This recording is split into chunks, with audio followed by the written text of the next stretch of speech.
Salut les Astrams, on se retrouve pour la dernière fois de cette année 2025.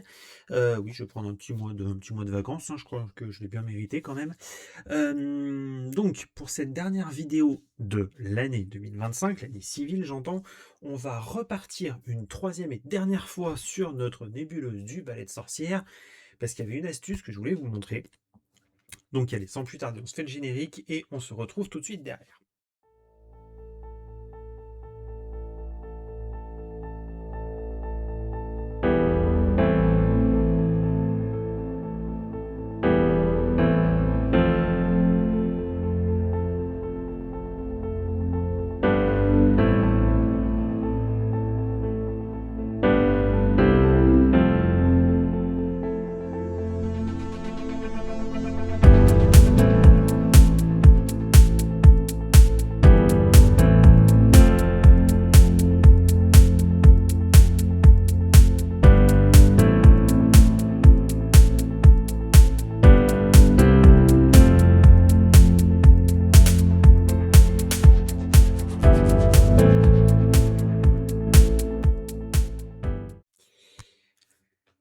Alors, notre fameuse NGC 6960, dit nébuleuse du palais de sorcière ou petite dentelle du cygne pour les intimes, m'a quand même posé, je vous l'avais déjà dit dans les dernières vidéos, un petit peu de fil à retordre. Effectivement, comme je vous avais expliqué, j'ai dû faire une mosaïque de 2 fois 5 panneaux, donc 10 panneaux au total.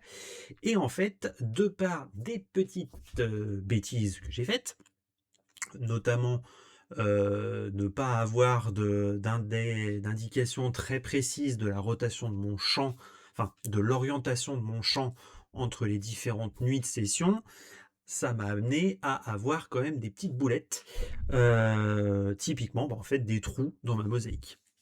Bon, partant de ce constat, je me suis dit c'est quand même ballot de jeter à peu près, allez on va dire à la louche 15 heures de temps de pause, c'est quand même un peu bête. Bon, donc non, je me suis obstiné, j'ai tenu bon et je me suis dit qu'est-ce que je peux en faire. Alors, on passe sur Photoshop. Désolé les gimpistes, c'est faisable très facilement aussi, je pense, sur GIMP, mais vous le savez, GIMP, je le maîtrise moins bien.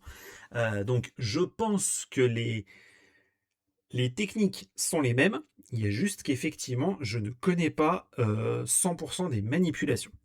C'est tout. Voilà. Donc après, les pros de GIMP, n'hésitez pas à regarder cette vidéo, effectivement axée Photoshop, mais vous serez très largement capable de reproduire les mêmes manipulations avec GIMP. Voilà, c'est tout.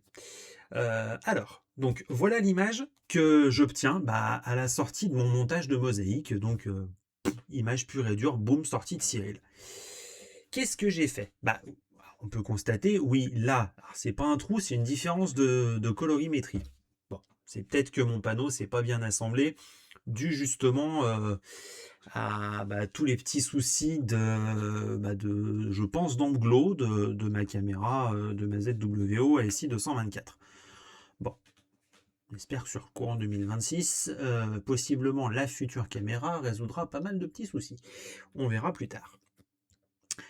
Donc oui, donc là, on a effectivement des petits soucis de couleurs qui ne sont pas les mêmes sur les panneaux. Là, on a un trou. Là aussi, on a un trou. Et ici aussi, on a un trou. Bon. Alors, là, vous avez en fait deux possibilités qui s'offrent à vous. Une, on va dire, artistique, plus qu'autre chose. Là, je fais appel à votre côté manuel et compagnie. Si vous vous sentez de le faire, pourquoi pas. C'est-à-dire, en fait, vous allez combler les trous en prenant une partie de l'image et en faisant un espèce de patch. Voilà, c'est la fonction, soit la fonction tampon de duplication, ou alors la fonction, celle-ci, c'est l'outil correcteur. Bon, ça donne des résultats, on va dire, pas trop mal. Là, en fait, je suis pas spécialement convaincu parce que les détails sont quand même assez ténus. J'ai pas de chance pour moi. Les trous que j'ai sont dans la nébuleuse. C'est ballot quand même. Ça aurait été, on va dire, dans d'autres parties, ça aurait pu être un petit peu plus facile. Bon, bref. Pour revenir sur comment tester donc que j'ai fait la mosaïque. Non, le fait est que voilà, j'ai mes trous à cet endroit-là, c'est comme ça. Donc moi, j'ai plutôt opté pour la seconde solution. Seconde solution, en fait, c'est de se dire, bon, c'est pas grave, j'ai des trous, je vais ruser. On va dire que l'image que j'ai, l'image que je vais avoir à la fin, va y avoir 2-3 petites modifications. Je vais partir, je suis allé chercher sur Internet une photo, une image de... oula, hop, attendez, on va se faire ça autrement. On y verra mieux, voilà. Je suis allé chercher une image en haute définition, parce que bonjour la taille de l'image, bonjour les mégapixels que j'ai, de NGC 6960. Alors, première étape, il a fallu la mettre à la bonne échelle et dans la bonne orientation. Alors, on n'est pas obligé d'être strictement superposé par rapport à notre image d'en dessous. Donc moi, ce que je fais, c'est que donc, je mets ces deux images-là et je règle l'opacité du calque supérieur à 50% de façon à pouvoir travailler un peu comme ça. Vous déplacez votre image, vous vous calez comme vous voulez, comme vous pouvez. Hein. Je dis pas que c'est une solution idéale, mais au moins ça permet de combler les trous.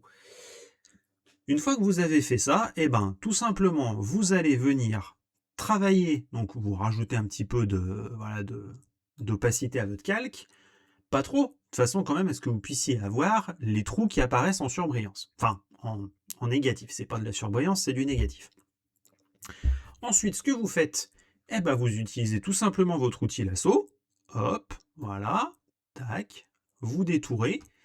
Une fois que vous avez fait ça, pensez bien, ça c'est important, si vous voulez vraiment un rendu le plus naturel possible, à utiliser quand même un contour progressif assez poussé. Je vous rappelle l'intérêt du contour progressif, c'est que plus vous allez vous rapprocher de votre sélection, plus vous allez sélectionner la sélection. C'est un peu ballot de le dire comme ça, mais c'est comme ça que ça marche.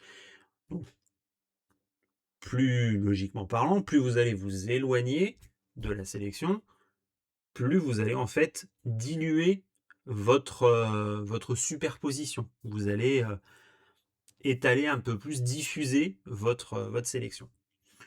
Une fois que vous faites ça, vous faites tout simplement un CTRL-C, CTRL-V. Vous faites ça pour chacun des trous. Donc vous allez faire des patchs, comme j'appelle.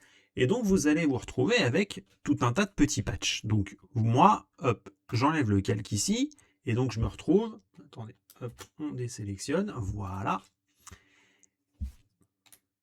Voilà. Et donc, mon premier patch, mon deuxième patch, 3, 4, 5, 6, etc. etc. Voilà. Bon, donc on voit quand même qu'effectivement j'ai comblé mes trous. Bon, là j'ai pas tout fait, je l'ai vraiment fait à la va-vite, histoire de vous montrer. J'avais préparé un petit peu mon coup avant. Alors, une fois que vous avez fait ça, votre second travail, ça va être, là par contre, d'essayer de normaliser vos patchs par rapport à l'environnement.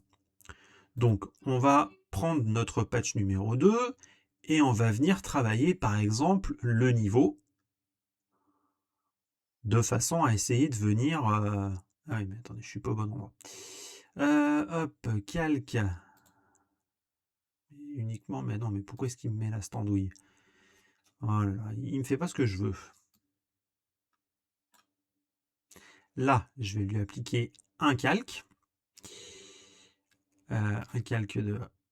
Oh, non, pas forcément celui-là.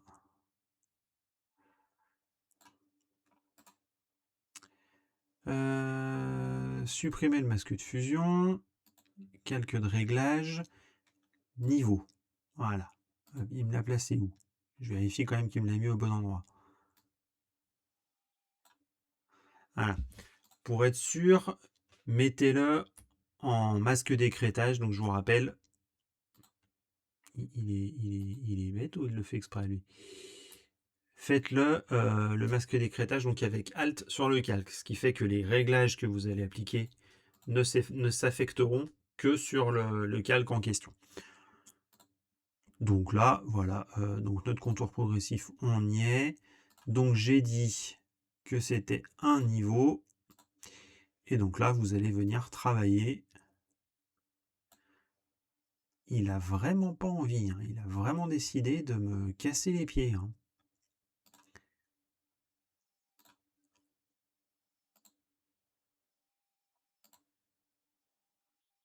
Il a vraiment décidé de me casser les pieds. Donc, vous allez venir travailler niveau, moi je vous conseille niveau, courbe, éventuellement luminosité, contraste, de façon à vraiment essayer de normaliser, en fait de ramener la couleur ici à la couleur que vous avez à côté. Alors, vous allez peut-être pas y arriver à 100%, mais de toute façon, plus vous allez vous rapprocher du résultat que vous avez obtenu avec votre mosaïque, mieux ça sera. Une fois que vous avez fait ça, alors moi je vais vous montrer ce que j'ai obtenu après travail un petit peu de tout ça. Ça, c'est l'image dont je me suis servi moi pour travailler derrière. Donc on voit quand même qu'il y a du boulot. Alors, j'ai quand même pas mal ramené de signal donc, sur mes patchs, ramené un petit peu du bon côté de la barrière. Ce que j'ai fait ensuite, je suis donc reparti de nouveau sur Cyril. J'ai continué mon traitement. Donc en fait, pourquoi j'ai pas poursuivi mon traitement dans un premier temps sur Cyril? Bah, du fait que j'avais mes trous, il avait beaucoup de mal à continuer le traitement. Donc il a fallu que je passe déjà par cette étape-là, ensuite que je rebascule sur Cyril de façon à justement ajuster au mieux possible et donc continuer le traitement. Donc en ressortie de Cyril, voilà ce que j'ai obtenu. Donc déjà, j'ai boosté un petit peu plus mes tons, etc., etc. On peut s'apercevoir que c'est quand même pas encore tip top. Oui, je suis d'accord. Mais qu'est-ce que j'ai fait? Je suis retourné sur Photoshop pour vraiment faire la dernière étape de mes traitements. Et donc là, j'ai fait quand même pas mal d'éléments nouveaux. J'ai fait des courbes pour vraiment finir d'égaliser les couleurs, les courbes. J'ai refait du niveau, de la vibrance, de façon quand même à augmenter la luminosité sans vraiment apporter du bruit. De la correction sélective, de façon à venir apporter un petit peu de plus de peps à l'image. Sans oublier, bien sûr, de passer par mon outil favori pour révéler du détail, c'est-à-dire le fameux filtre passe-haut. Donc je vous rappelle, le filtre passe-haut, il est quand même assez puissant, mais attention, ça vous rajoute du bruit. Donc on va remonter le fil comme ça de mes étapes, parce que là pour le moment, vous pouvez vous constater que ces deux images, bah, c'est les mêmes, hein. Voilà. Donc voyons voir ce que ça m'a donné. Alors, première zone où j'ai essayé de rattraper un petit peu le niveau, deuxième zone, troisième zone. Voilà, donc ça nous donne ce calque-ci. Après, j'ai essayé de travailler donc les niveaux, vibrance, luminosité, contraste, etc. Voilà. Hop, donc on a assombri un petit peu. Donc ça nous permet de ramener un petit peu plus par là aussi. Voilà. On peut voir vraiment que les modifications là commencent à devenir vraiment infimes. Pourquoi? Bah, tout simplement parce que j'aime pas trop quand c'est criard, quand c'est violent. Pour moi, un fond de ciel est foncé mais n'est pas totalement noir. En plus, je vous rappelle que de par la localisation de la nébuleuse, on est vraiment en plein dans la zone, dans une zone très très riche en étoiles. On est dans le bras de la Voie lactée. Donc là, bonjour la pagaille, bonjour la luminosité ambiante. Et ça fait toujours son petit effet. Donc, on obtient le calque qui est ici, auquel j'ai apporté une petite correction sélective parce que justement, je voulais quand même essayer de redonner un petit peu de dynamisme aux couleurs. Donc, vous voyez, là, le bleu est un poil plus pâle. Et là, voilà, on retrouve un petit peu plus de couleur bleue. Donc, on obtient ça. Et donc, j'ai fait donc, mon fameux filtre passe haut pour révéler aussi un petit peu plus de fin détail. Et donc, on obtient cette image-là. Donc, cette image-là, moi, je la trouve quand même pas trop mal. Je la trouve pas mal. Je pense même que je vais me faire ce petit cadeau d'ailleurs pour Noël. Je vais me la mettre sur cadre. Hein. Je vais me la faire imprimer. Je vais me la mettre, je vais l'afficher chez moi. Donc, ce que je vais faire, c'est que je vais rajouter ma signature. Alors, je vais pas le faire là, parce qu'en fait, j'hésite. Ça fera peut-être l'objet d'une prochaine vidéo. J'ai trouvé, en fouillant sur tous les différents scripts que maintenant on peut intégrer Cyril, les fameux scripts Python, qu'il existait un script pour mettre sa signature. Je ne l'ai pas testé encore. Donc j'hésite, soit je le fais à l'ancienne, c'est-à-dire que j'ai déjà un filigrane avec ma signature, donc je pourrais très bien aller choper mon filigrane, le rajouter, pourquoi pas, ou alors je passe par ce script. J'ai pas encore fait mon petit... j'ai pas fait mon choix encore, donc bon, je vais voir. Donc moi les astrams, je vous laisse avec un petit peu, on va zoomer un petit peu dedans quand même, hein. Voilà, on va se faire un peu de place, de façon à y voir un peu plus clair, hein. Hop, hop, voilà. Donc on peut naviguer un petit peu dedans, et donc voilà, on va déplacer un peu tout ça. Voilà. Hop, bah d'accord, je fais des âneries moi. Ah là là. Bon, on va le laisser comme ça, de toute façon on s'en fout. Voilà. Donc on a quand même pas mal de détails, et franchement je trouve que pour un premier essai de mosaïque où vraiment j'ai mis du temps, je pense que c'est quand même pas trop mal. Je suis assez fier de moi. Donc n'hésitez pas à me dire ce que vous en pensez dans les commentaires.